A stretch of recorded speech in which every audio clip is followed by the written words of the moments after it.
Oi, pessoal, me chamo Lara Fabiana e juntamente com a Amanda, a gente vai apresentar o tema sobre esterilização.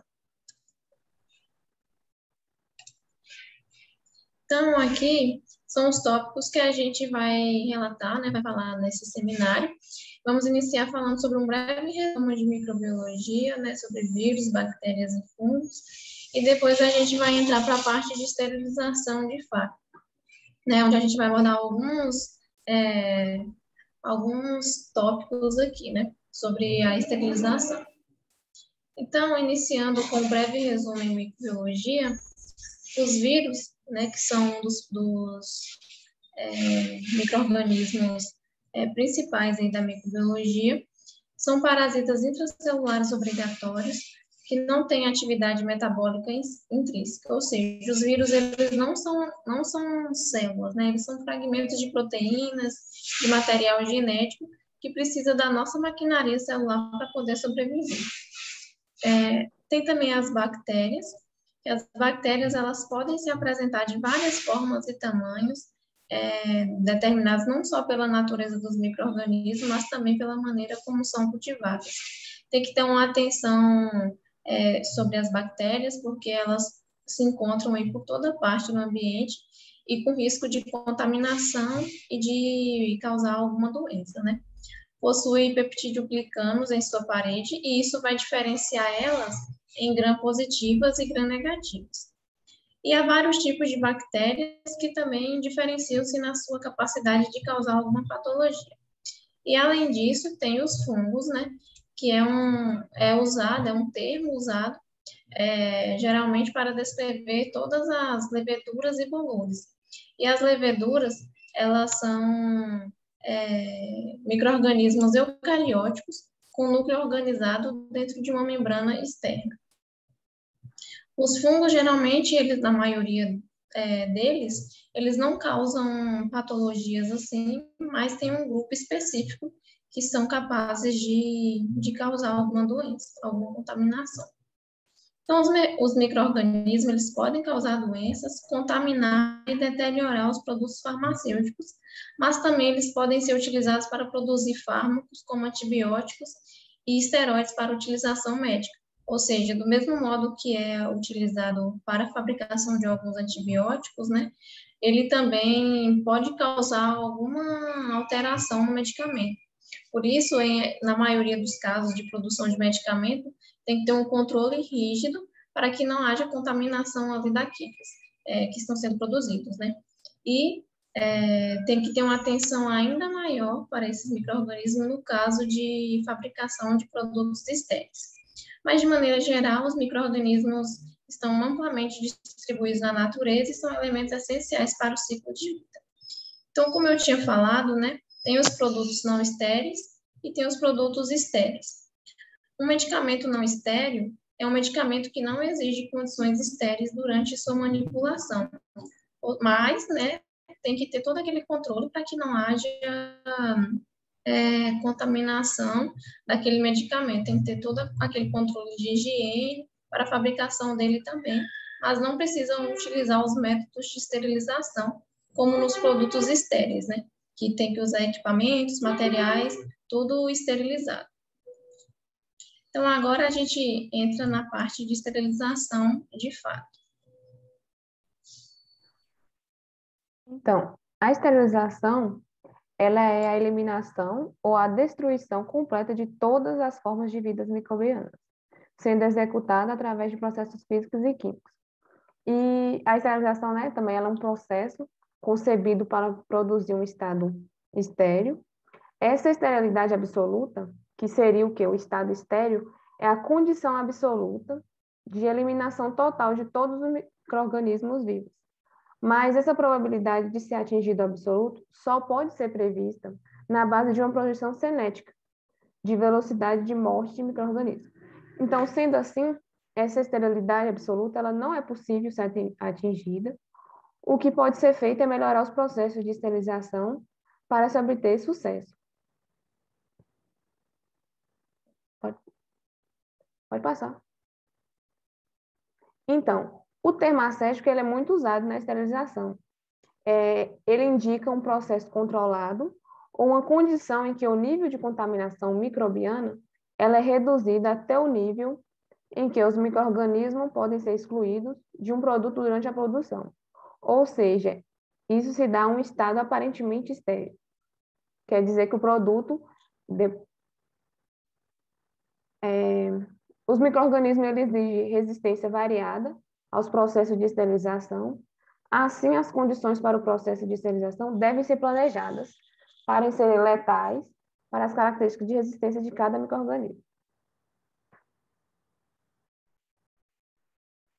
Aqui tem algumas necessidades de esterilização, como injeções, fluidos estéreis não injetáveis, que exemplo é a água, soluções de irrigação, oftálmicos, que são colírios, loções e pomadas, e algumas loções para lentes de contato, curativos, implantes, hemostáticos absorvíveis, fios e materiais de suturas cirúrgicas, absorvíveis e não absorvíveis, instrumentos e equipamentos, que são seringas, instrumentos de metal, peça de respirador, todos esses aí necessitam de esterilização para poder diminuir o risco de contaminação.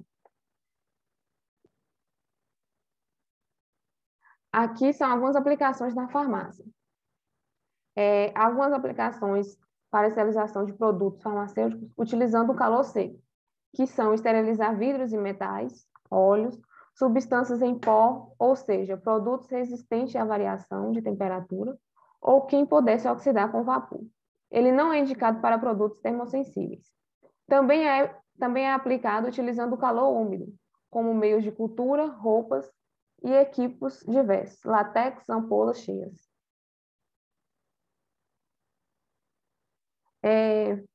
Também são aplicados em produtos farmacêuticos, utilizando a radiação não ionizante. Só que aqui sua aplicação ela fica um pouco limitada à esterilização de superfícies. É aplicada em laboratórios farmacêuticos, na manutenção de ambientes assépticos, na fabricação e acondicionamento de produtos medicamentosos, como antibióticos, em áreas destinadas ao enchimento e à capsulagem, e câmaras assépticas e áreas de circulação. É aplicado também utilizando gama, à base de radiação, é aplicado na descontaminação de produtos do tipo do risco biológico, como soro, vírus do sangue, como, por exemplo, os produtos são congelados e requerem uma radiação sob a gestão de cadeia fria. É aplicado também em esterilização de hidrogéis, em produtos combinados de aparelhos e medicamentos, e também em frascos, em produtos farmacêuticos como os frascos ou seringas, que podem ser enchidos com pó, solução, suspensão, gel ou pomada. Aqui são alguns métodos de esterilização, como o calor úmido, que está relacionado com a autoclavação, a pasteurização e a tindalização, o calor seco, que é a flambagem e a estufa de ar quente, a filtração, a microfiltração em membranas ou a filtração esterilizante,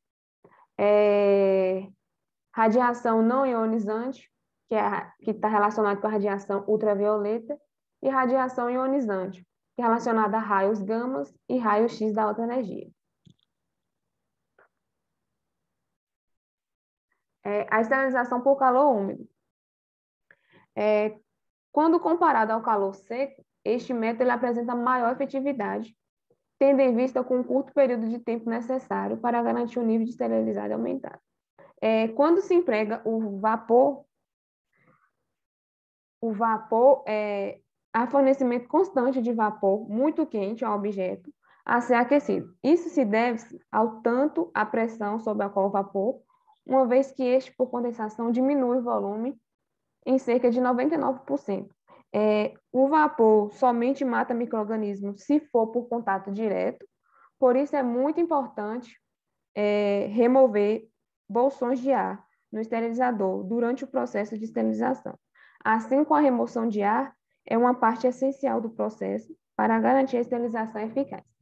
Essa técnica, eles associam altas temperaturas com a elevada taxa de umidade.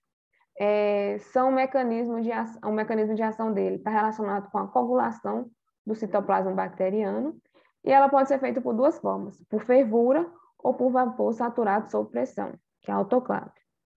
Pode passar.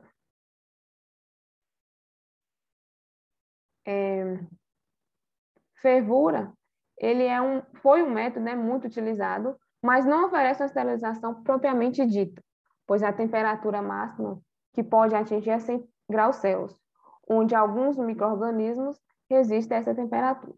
Já o vapor saturado sob pressão, ele é um método mais confiável, versátil e universalmente utilizado como modo de esterilização. E ele também se baseia na combinação de vapor, temperatura e pressão.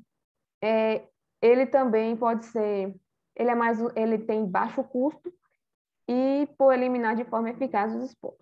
Ele é processado em autoclaves, em que o calor úmido gerado por esse equipamento destrói os micro-organismos por coagulação e desnaturação irreversível de suas enzimas e proteínas estruturais. Pode passar.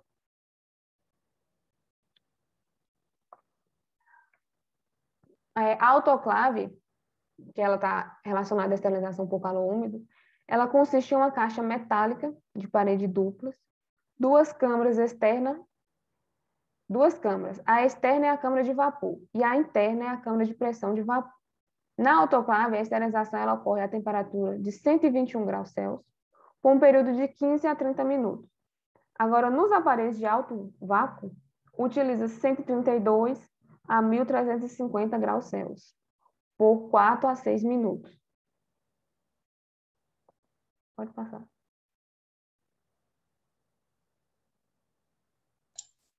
Aqui nessa imagem a gente trouxe, né, para representar as características de um esterilizador a vapor, né, que é por calor úmido, como se fosse um autoclave.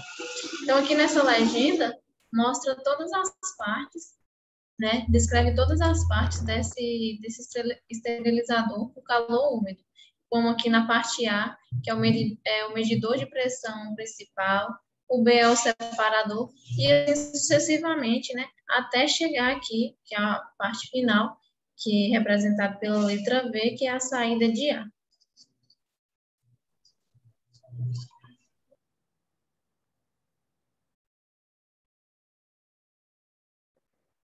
Então, tem alguns tipos de autoclave. Aqui é um autoclave de vácuo único. Ela remove o ar de uma vez em um curto espaço de tempo. Nela pode ocorrer a formação de bolsas de ar, que essas bolsas de ar elas não são muito recomendáveis. Pode passar. Aqui é autoclave de vácuo fracionado. O ar é removido ao mesmo tempo em que ocorre a injeção fracionada de vapor. Como a remoção do ar não ocorre de forma rápida, a probabilidade de formação de bolsa de ar é bem reduzida com relação ao primeiro tipo de autoclave. Então, essa autoclave ela é mais indicada do que a autoclave de vácuo único. Pode passar. E essa é a autoclave de gravitacional. O vapor dela é injetado, forçando a saída do ar por gravidade. O ar contido no interior da câmara é mais frio que o vapor e, portanto, mais denso. Assim, ela é responsável por possível eliminação através de uma válvula localizada na superfície inferior. Como há permanência de ar residual, ela não é muito recomendada para esterilização de materiais densos e porosos.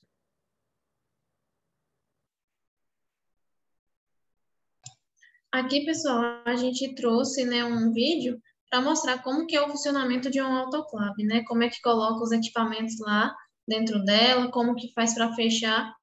Tudo isso está representado nesse vídeo aqui que a gente pegou lá do YouTube. E vocês podem acessar ou pelo link ou aqui mesmo pelo slide. A gente não vai passar aqui, mas vocês podem acessar depois.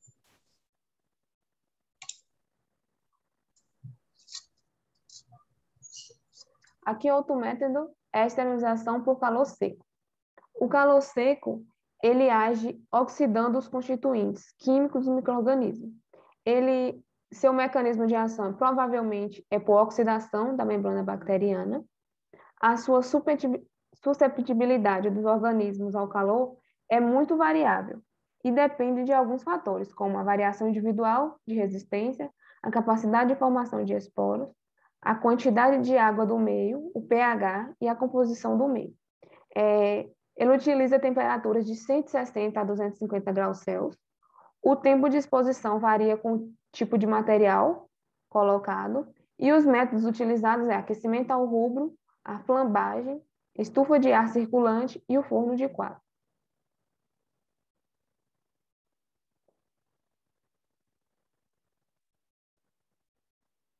Aqui é exemplo da estufa. Ela consiste em uma caixa com paredes duplas, entre as quais circula ar quente, proveniente de uma chama de gás ou de uma resistência elétrica. Ela é caracterizada por reter o calor por meio de camadas termoisolantes, ser uniforme e rigidamente controlada para não queimar ou danificar o produto, e ela permite uma correta manipulação das ferramentas e materiais a serem utilizados. Aqui é exemplo do forno de ar quente. Esse forno de ar quente, ele normalmente ele é aquecido eletricamente e muitas vezes tem aquecedores sob uma placa de fundo perfurada para fornecer correntes de convecção. Também são equipados por ventilação,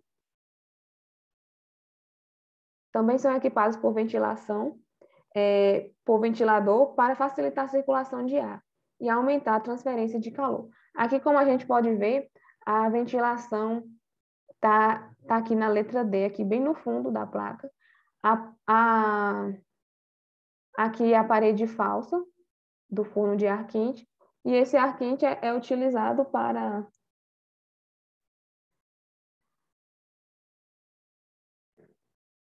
Pode passar lá. Aqui são alguns tipos de estufa. São utilizados estufa de secagem analógica, que ela é indicada para realizar atividades de secagem de materiais e instrumentos de trabalho. Ela possui um sistema de convecção natural de ar, conta com um sistema de aquecimento em sua base e nas suas laterais. Aí tem a estufa de esterilização e secagem, que ela é ideal para ser utilizada em farmácia de manipulação e instrumentos cirúrgicos. Seu método de procedimento é bem parecido com a estufa de secagem analógica. Aí tem a estufa de secagem digital. Seu diferencial está no termostato digital, que é necessário para que seja feito o controle de temperatura. Esse termostato ele funciona por meio de um sensor que marca até 200 graus Celsius. E também tem a estufa de cultura bacteriológica com circulação forçada de ar. Ela é indicada para laboratórios de microbiologia, indústria químicas e entre outros. Seu diferencial é contar com prateleiras, trilhos também internos para movimentar essas bandejas e termostatos de segurança. Aqui em cima é uma estufa para cultura e embaixo é para secagem e esterilização.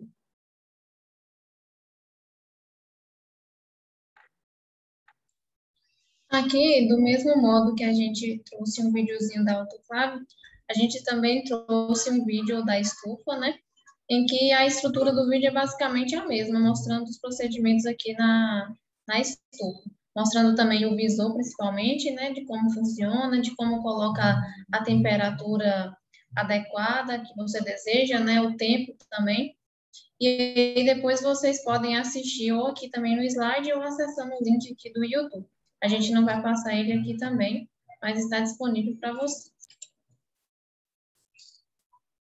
E aqui é outro método do calor seco, que é a flambagem. Ela é um método simples, como vocês veem, é uma chama direta, muito utilizada em laboratórios de microbiologia, para esterilizar alças de platina antes e depois da transferência de massas microbianas. Aqui, como mostra na imagem, acontecendo o modo de esterilização das alças de platina no bico de Booth.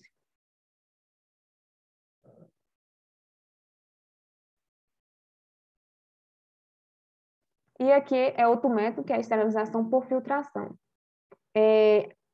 A filtração, né, ela consiste na passagem de soluções ou gases por filtros suficientemente pequenos para reter os micro-organismos, como bactérias e fungos. Portanto, os vírus passam por esses filtros. Ela é utilizada para esterilização não terminal e tem de ser utilizada sob rigorosas condições ascéticas. Também é utilizado na remoção de bactérias de fundos farmacêuticos que não podem ser esterilizados de outra forma. Aqui são exemplos do maquinário de filtração e ao lado são filtros utilizados no processo. Pode passar. Aqui tem algumas vantagens do método de filtração, que é rapidez na filtração em pequenas quantidades de solução, habilidade para esterilizar efetivamente materiais termoláveis, equipamentos necessários efetivamente baratos e remoção completa de micro-organismos vivos. E algumas desvantagens são a possibilidade de falha na construção do filtro e, assim, uma certa insegurança quanto à esterilidade, e ela também exige mais tempo quando a filtração é de grandes volumes. Aqui são alguns tipos de filtros, como o filtro de amianto-celulose. Dentro desse filtro tem os filtros de Seitz e o filtro de prensa. Eles agem por adsorção. O filtro de prensa ele é um equipamento indicado para separação de sólido e líquido. Essas placas de filtro de prensa, de 400 vezes 400 milímetros, elas são posicionadas consequentemente e prensadas, formando uma câmara interna, que revestidas com o elemento filtrante, elas retêm os sólidos e o líquido, e é direcionado para os coletores laterais. Todo este processo ele ocorre através do bombeamento sob pressão.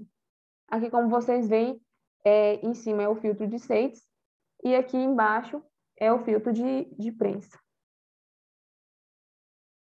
Aqui são outros tipos de filtro também, que é os filtros de estéreis de celulose e acetato de celulose, que está relacionado ao filtro tipo de Millipore, e ele usa a necessidade de teste de bolha. Aqui é o exemplo do coisa. Pode passar. E aqui essa técnica ela é muito utilizada em laboratórios de microbiologia para esterilizar meios de cultura com componentes que possam sofrer alteração por ação do calor. E também é utilizado na indústria farmacêutica para esterilizar soluções de vitaminas, de agentes quimioterapêuticos, soros e entre outros.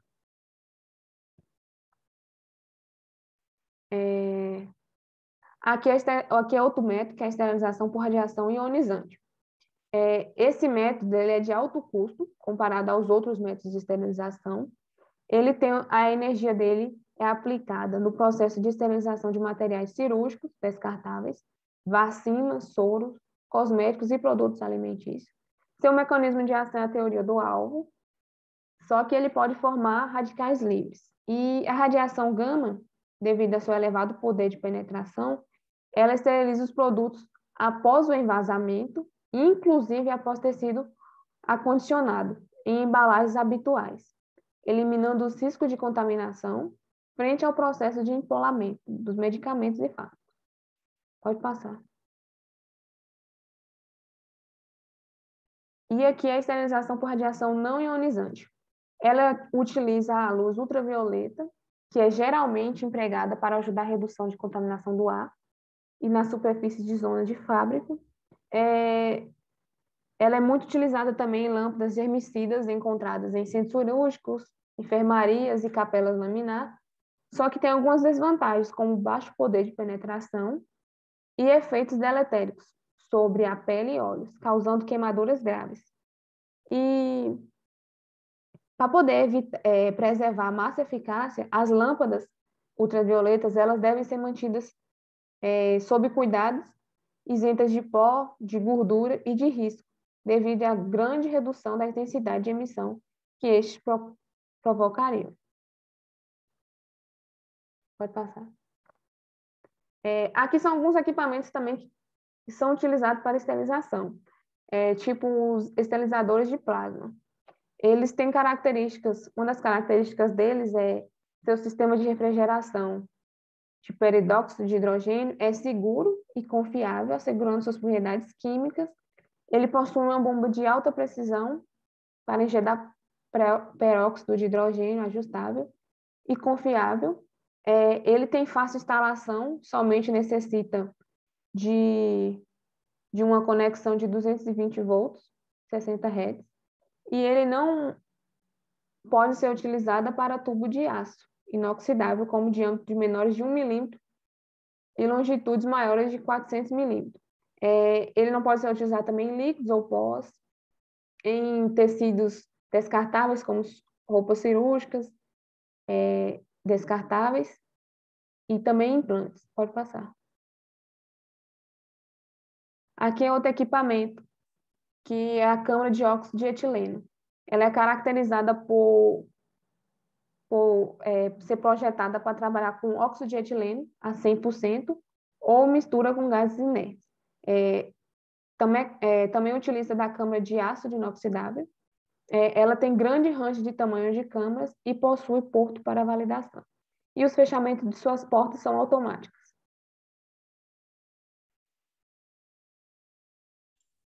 Bom, então, depois que falamos sobre esses métodos, né, de esterilização, eles também possuem algumas limitações, né, que podem envolver condições extremas, como alta temperatura, pressão, vácuo, utilização de substâncias tóxicas que podem tanto danificar os produtos quanto a sua embalagem também. Então, é preciso um equilíbrio entre a garantia e a esterilidade aceitável, os danos aceitáveis para o produto e a embalagem. Então, quando a gente vai escolher um método de esterilização, a gente tem que analisar as propriedades tanto do produto que a gente vai esterilizar, quanto do método também que a gente vai usar. Então, aqui nessa tabela, né, que foi tirada lá do livro do Alto, mostra algumas limitações aqui dos processos que a gente citou, né? Então, pelo calor, que pode ser tanto calor úmido quanto calor seco, o calor pode levar danos à preparação, tanto do úmido quanto do seco. O vapor aqui pode gerar dano ao recipiente, né? E a pressão pode levar ao dano à embalagem. E o calor seco, o longo tempo de exposição potencialmente necessário é uma das suas limitações. Na esterilização gasosa, na qual a gente citou o equipamento lá de óxido de etileno, né, que também faz parte, ele possui como limitação a alta toxicidade que leva ao risco ao operador e também, possivelmente, ao produto, né?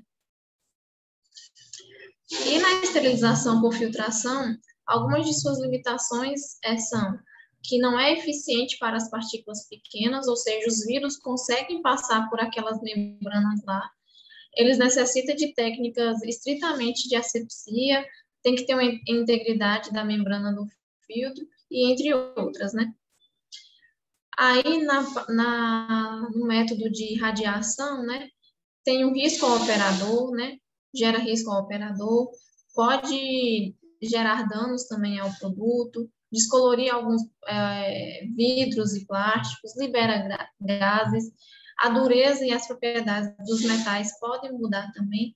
Além de tudo, pode ter um alto custo, né, tanto a radiação gama quanto a outra. E aí, entrando agora para a parte dos princípios, a gente já citou, né, o princípio de cada uma usa calor, outra usa radiação, outra usa gás, né, tem o princípio asséptico também, que é da filtração. Então, só para citar novamente, né, que o tipo de esterilização física, por exemplo, ele pode utilizar tanto o princípio calor, que pode ser úmido ou seco, ou radiação, entre outros. Então, a escolha de um processo de esterilização apropriado depende de inúmeros fatores relacionados com o produto a ser esterilizado, com o tipo e composição do produto, e também com a quantidade que deve ser esterilizada. Então, quando a gente vai escolher um método, né, como eu tinha dito anteriormente, a gente tem que olhar todas as particularidades do produto e do método que a gente vai usar, né, para que esse método não danifique o produto depois da esterilização e que garanta, após o final, né, a estabilidade, a segurança, a qualidade do produto e não gere nenhuma consequência para o consumidor, né. Além disso, a composição e as embalagens do produto são fatores significativos que excluem alguns processos de esterilização. Por exemplo, uma formulação termolábil não pode ser esterilizada pelo calor e um pequeno volume de injeção oleosa não pode ser esterilizado por esterilização a vapor. Então, tem algumas particularidades, dependendo da substância que está ali naquele produto, que não pode ser submetido a um determinado método, né? Então, por isso que tem que ser avaliado o que vai ser produzido e validado também no setor de produção.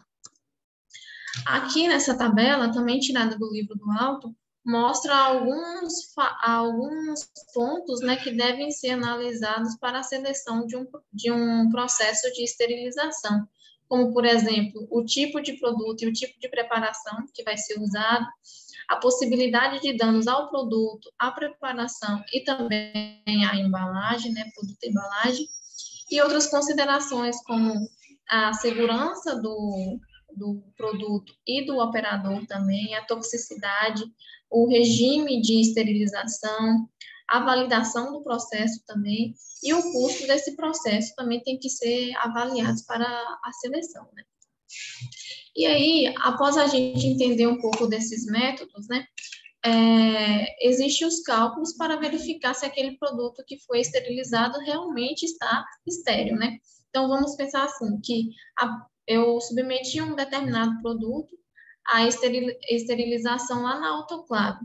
Então, depois disso, eu vou fazer os cálculos de cinética de inativação para ver se realmente aquele produto ali está sendo estéril. Vou verificar a morte daqueles micro-organismos. E essa morte, ela frequentemente segue uma cinética de primeira ordem. Então, eu vou realizar alguns cálculos que partem do princípio de cinética de primeira ordem, na qual uma população inicial, né, com certa quantidade de células microbianas, após 1 minuto de tempo nesse processo, ela vai ser reduzida a outra quantidade, né, a quantidade inicial vai ser reduzida nesse tempo que foi submetido. Então, a partir desses cálculos, a gente obtém dados, e esses dados fornecem que a gente gere um gráfico, né, em que a intercepção é o log e a inclinação é igual a esse valor aqui. Então, para mostrar para vocês, né, aqui como exemplo, essa bactéria foi submetida a um processo de esterilização, né, como exemplo, e aí no tempo zero tinha 100% dessa bactéria, né? A porcentagem de sobrevivência dela era 100%, porque ela não tinha sido submetida a nenhum processo de esterilização antes. E o log dele era de 2. Se a gente colocar na calculadora, o antilog de 2 é igual a 100. Isso quer dizer que existiam 100 células lá viáveis de micro-organismo dessa bactéria aqui por ml. Então, a partir que o tempo foi passando, essa quantidade de células foi diminuindo com esse processo de esterilização. E a partir desses dados que a gente obtém aqui do log, né, e do tempo que foi gasto no processo, a gente obtém aqui essa cinética de primeira ordem, né? E aí a gente pode ver que a porcentagem de sobrevivência desse micro-organismo foi diminuindo com o passar do tempo. E vale dizer aqui, né, é importante dizer que não vai existir um ponto final aqui nessa extremidade inferior, ele vai continuar infinitamente, né, porque o número de log aqui vai continuar infinitamente. Isso quer dizer que sempre vai haver alguma célula de micro-organismo, por mais que aquele produto foi submetido à esterilização. Ou seja, nunca vai ser uma esterilização absoluta, né? Sempre vai haver uma quantidade de células ali, por menor que essa quantidade for. Para a gente saber, por exemplo, também, qual é a quantidade de células que vai ter quando esse log alcançar o -3, né? Quando esse log foi -3. A gente colocar na calculadora também o antilog de -3, a gente vai ver que dá 0,001. Ou seja, vai ter uma célula desse micro-organismo, dessa bactéria, em 1000 ml, ou seja, em 1 litro desse produto que está sendo esterilizado, vai ter uma célula desse micro-organismo. E, consequentemente, assim, vai sendo, sempre vai existir algum micro-organismo em determinada quantidade do produto. Então, aqui, só para mostrar esse início aqui, né? Uma população, esse log inicial aqui. Uma população inicial, por exemplo, de 1.000 células por ml a menos 1, o valor logaritmo seria 3.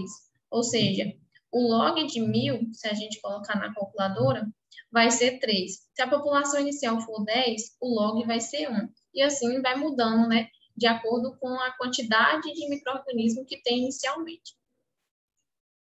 Aí, para avaliar também essa esterilização, se está sendo, o produto está estéril ou não, usa alguns parâmetros como o índice D e o índice Z. O índice D, ele é conhecido como tempo de redução decimal, ou seja, quanto tempo eu preciso para reduzir aquela quantidade de células em 90%, ou seja, quanto tempo eu preciso para aquela quantidade de células atingir os 10%. Aí, por exemplo, voltando aqui, ó, eu tinha no tempo zero lá o 100%. Quanto tempo eu precisei para essa quantidade de sobrevivência aqui, de porcentagem de sobrevivência, reduzir 90%, né? Ou seja, chegar até os 10%. Então, a gente vê aqui que nos 5 minutos, ele atingiu 20,8%. E entre, então, 5 e 10, né, mais ou menos ali no 7 minutos e meio, mais ou menos, ele atingiu os 10%, ou seja, reduziu 90% da sua porcentagem inicial. Então, esse 7 minutos e meio seria o índice D, é a quantidade de tempo que eu preciso para reduzir em 90% essa contagem inicial. E esse índice D, ele é representado, né, pelo D aqui e pela temperatura, por exemplo, 121 graus Celsius. Como eu disse no exemplo passado, eu gastei 7 minutos e meio, que é o índice D, numa temperatura de 121 graus Celsius, por exemplo, né? E o índice Z? O índice Z é o número de graus de mudanças da temperatura necessária para alcançar uma mudança de 10 vezes no índice D. Ou seja, quanto eu preciso mudar minha temperatura para mudar, né, para reduzir o índice D em 10 vezes. Então, esse índice D com o índice Z, eles estão bem relacionados um com o outro. O índice Z é um dos parâmetros que relacionam a variação da temperatura com a velocidade de morte e é provavelmente o mais comumente utilizado e facilmente compreendido. Então, para entender essa relação do índice Z com o índice D, eu trouxe um exemplo, né, na qual utilizou essa bactéria aqui como exemplo. Então, o índice D dela é de 20 minutos com a temperatura de 110 graus Celsius. Ou seja, nessa temperatura e no tempo de 20 minutos metidos ali no processo de esterilização, eu consigo reduzir 90% da população inicial. Ou seja, eu chego nos 10%. E o índice Z dessa bactéria é de 9 graus Celsius. Ou seja, eu preciso de 9 graus Celsius, né, mudança na temperatura, para que eu reduza esse índice D aqui em 10 vezes. Ou seja, quando eu adiciono aqui 9 graus Celsius, né, eu adquiro aqui a temperatura de 119 graus Celsius, o índice dele vai reduzir 10 vezes, ou seja, vai cair para 2 minutos. Então, agora, em 2 minutos, nessa temperatura, eu coloco essa bactéria no processo de esterilização nessa temperatura, em 2 minutos, ela vai reduzir 90% da sua porcentagem inicial.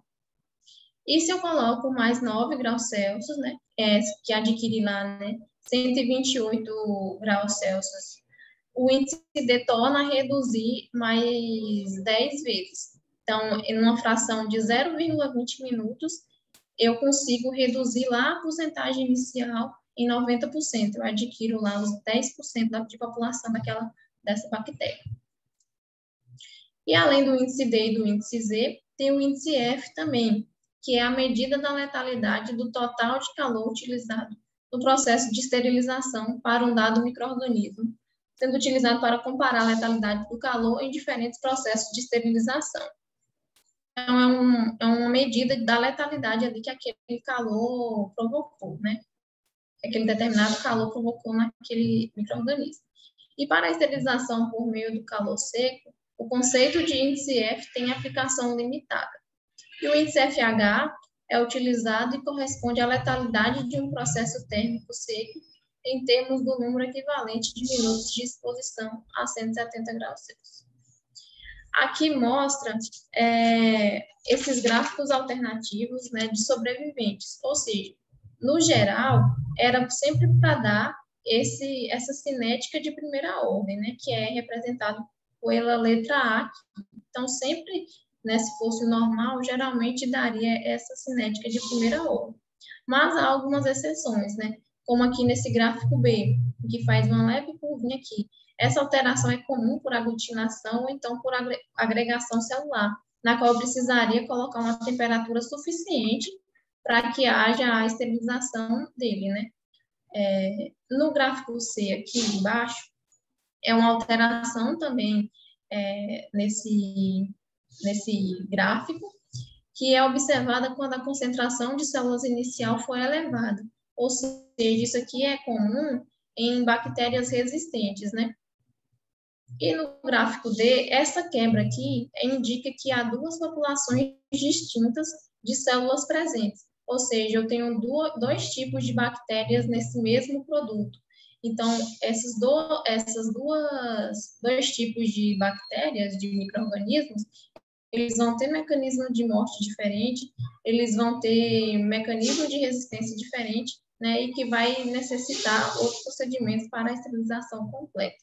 E aqui no gráfico E é um pouco incomum, isso é visto naquelas bactérias que têm esporos, e estes são ativados pelo calor, né? Por exemplo, está sendo submetida aqui a uma esterilização por calor, e esses esporos, eles são ativados por esse calor.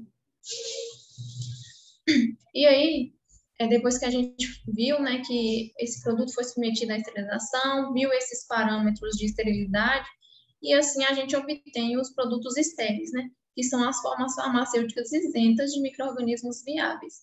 A gente viu que nem sempre, né, que a gente não vai conseguir obter aquela esterilização absoluta, total, que vai ter zero células naquele produto. Sempre vai haver algum micro-organismo ali, mas em uma quantidade que não é suficiente para causar contaminação ou alguma doença no usuário, né? Então, esses produtos estéreis, eles são os produtos parentéricos, os produtos oftálmicos e os produtos de irrigação. A esterilidade dessas preparações é essencial, visto que esses produtos, eles entram em contato direto com os fluidos e os tecidos do organismo. Por exemplo, os produtos parentéricos, eles intravenoso, né, eles são aplicados diretamente na circulação sanguínea. Então, se coloca um produto desse contaminado na circulação sanguínea, há um grande risco de uma infecção grave, né?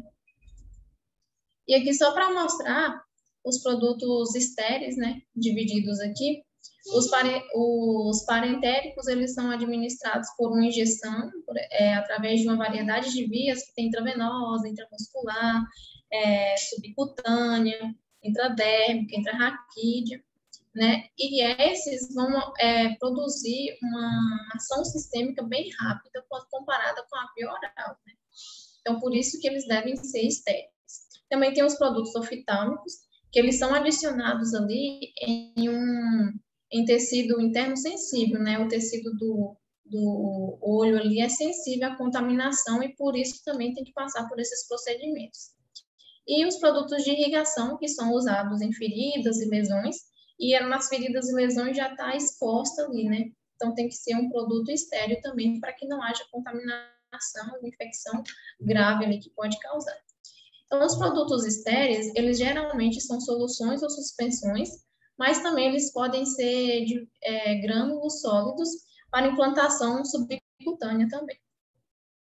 Então, as farmacopeias, elas reconhecem 4 processos terminais de esterilização, que foi esses que a gente falou durante o seminário, né? Que é pelo calor, úmido e seco, a forma gasosa, que a gente citou lá, o equipamento de óxido de etileno, a esterilização pela radiação ionizante e a esterilização por filtração. Então, a escolha do processo, né, de esterilização, ela reflete a grande diversidade de preparações farmacêuticas, produtos e dispositivos médicos que necessitam desse processo. Ou seja, de acordo com a minha necessidade, de acordo com a particularidade de cada produto ali, de cada material, eu vou escolher esse processo de esterilização e validar ele ali naquele setor. A compreensão clara da metodologia do produto a ser esterilizado, incluindo a embalagem também, o processo de validação e a documentação global, são necessários para a realização bem-sucedida desses procedimentos de esterilização, né?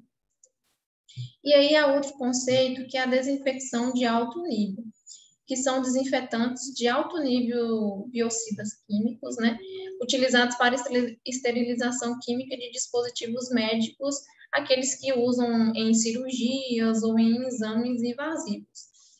Então, só para mostrar aqui o conceito de cada uma, a esterilização é a destruição ou eliminação completa de todas as formas de vida, enquanto a desinfecção também elimina a maioria dos micro-organismos, mas ele é mais limitado que a esterilização, né? Tem algumas características de micro-organismo que ele não consegue fazer a sua eliminação. Então, a desinfecção de alto nível, ela não é a mesma coisa que esterilização, né? Ela não garante essa total esterilidade, mas é utilizada para essa, vamos dizer assim, limpeza de alguns materiais que elimina várias séries de micro-organismos. Então, a principal vantagem é a baixa temperatura que é utilizada, e as principais desvantagens são a exposição de toxicidade a utilizadores finais, danos materiais, potencial resistência microbiana também. E lembrando que esses desinfetantes são altamente tóxicos, né? Então, aqui essa imagem é só para mostrar aonde essa desinfecção de alto nível ela se encaixa, né? A gente vê que a esterilização aqui ela é capaz de eliminar uma série de micro-organismos, enquanto a de alto nível é um pouco mais limitada, mas também tem grande função, né? E aqui, só para completar, né, esses processos de esterilização, eles têm que passar, depois que o produto está estéril, eles têm que passar por testes de esterilidade e garantia da qualidade. Esses testes avaliam se um produto farmacêutico ou médico é livre de micro-organismos por incubação de todo ou parte do produto em meio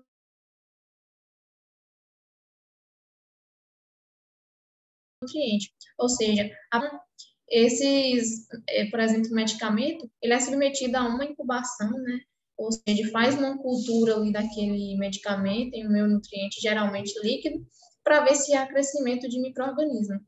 E vai ver isso depois da incubação, e se formou turbidez, há crescimento, e se não formou, não houve o crescimento de micro-organismo, né? É um teste que geralmente faz para garantir aí a qualidade daquele produto. Tem um vídeo que a gente deixou lá, o link nas referências, que fala que a moça mostra esses testes de esterilidade lá, né, no meio nutriente líquido, que ela faz isso com medicamento. Depois vocês podem dar uma olhada no vídeo. É uma prática, né, realizando esses testes de esterilidade. Esse método de assegurar a esterilidade é chamado de lançamento paramétrico, que é recomendado pela farmacopeia britânica. E esse lançamento paramétrico ele é definido como o lançamento de um produto estéril com base de cumprimento do processo com especificações físicas. E para garantir a ausência de micro-organismos viáveis, é preciso garantir que todos os micro-organismos viáveis possam ser detectados e cultivados. O conceito de nível de garantia de esterilidade, pela sigla, né, conhecido pela sigla SAL, ou então chamado de índice de segurança microbiana, fornece um valor numérico para a probabilidade de sobrevivência de um único micro-organismo. Então, esse índice é o grau de garantia de um processo de esterilização para remover uma população de produtos estéreis. E, geralmente, é necessário que haja uma carga, um valor, mais ou menos, de menor que 10 a menos 6. Isso equivale a não mais de um micro-organismo viável por 1 milhão de itens por unidade de processamento. E aí, para adquirir esse índice, né, é realizado um cálculo, que é o fator de inativação, que mede a redução do número de micro-organismos, onde esse T aqui é o tempo de contato ou a dose de radiação quando utiliza o método de radiação, e esse D é o índice D, né, que a gente falou anteriormente.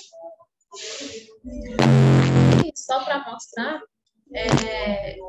um quadro também retirado lá do livro do Alto, os pontos-chave para alcançar boas práticas de fabricação e conseguir alcançar o objetivo de esterilidade e a garantia da qualidade desses produtos, né? Então, precisa de um pessoal qualificado, né, uma equipe treinada, instalações e equipamentos adequados também, validar o processo de esterilização e sempre monitorar o ambiente para ver se não tem contaminação. Ali no livro do Alto também tem esse quadro que mostra as informações necessárias para o processo de esterilização. Na qual precisa de um condicionamento de dados, tem que ter os dados de qualificação de desempenho e tudo para adquirir essa validação do processo de esterilização, a qual todos que são utilizados para aquele setor de produção, eles devem passar por essa validação antes. E só para mostrar, o setor farmacêutico, né, ele possui uma RDC que dispõe sobre as boas práticas de medicamentos, que é a RDC 301 de 2019. E aí ela tem o objetivo, né, não só dos medicamentos estéreis, mas também como os outros também, que não são à base de micro-organismos, eles também precisam passar por essas boas práticas de fabricação para que não haja contaminação e chegue com qualidade até o paciente. Aqui a gente deixou um videozinho também para falar um pouquinho sobre essas boas práticas de fabricação. Depois vocês podem dar uma olhadinha.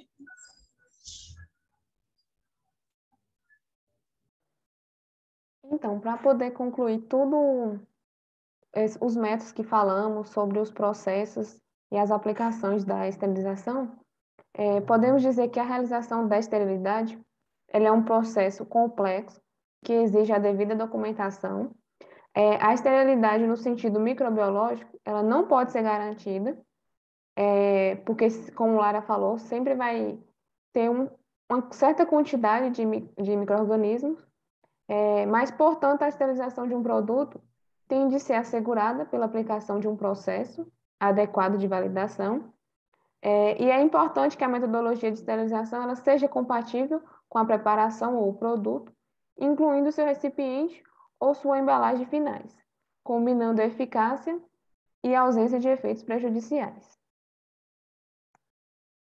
Aqui são nossas referências e muito obrigada.